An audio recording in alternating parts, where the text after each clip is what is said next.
Christophe le géant au grand cœur. Il y avait une fois, dans un pays lointain, un géant nommé Réprobus. Il était si grand et si fort qu'il pouvait déraciner un chêne d'une seule main. Réprobus avait un seul désir, servir le roi le plus puissant de tous. Il se mit au service d'un roi très riche et puissant. Mais un jour il vit le roi faire le signe de croix, tremblant de peur au simple nom du diable. « S'il y a quelqu'un que même vous craignez, pensa Réprobus, alors c'est lui que je dois servir. » Réprobus quitta le château pour chercher un maître plus puissant. Il rencontra un vieil ermite qui vivait dans une grotte. « Le roi le plus puissant est le Christ, lui dit le sage. Pour le servir, tu dois utiliser ta force pour faire le bien. » L'ermite lui montra une rivière large et tumultueuse.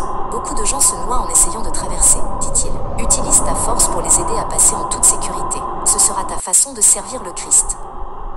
Réprobus accepta avec joie. Il s'installa dans une petite cabane au bord de l'eau.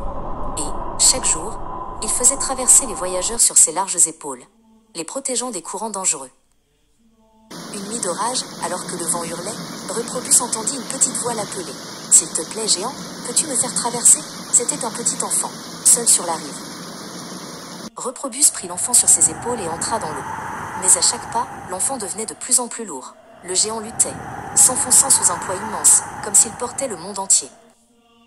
Épuisé, il atteignit enfin l'autre rive. « Enfant, qui es-tu » allaita-t-il. « Tu pesais plus lourd que le monde entier. » L'enfant lui sourit et dit.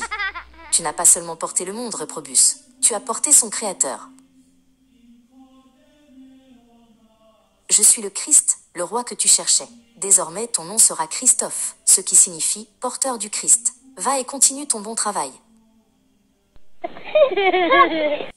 Depuis ce jour, Saint Christophe est connu comme le saint patron de tous les voyageurs, les protégeant lors de leur périple, et leur rappelant que même le plus grand des fardeaux peut être porté avec foi.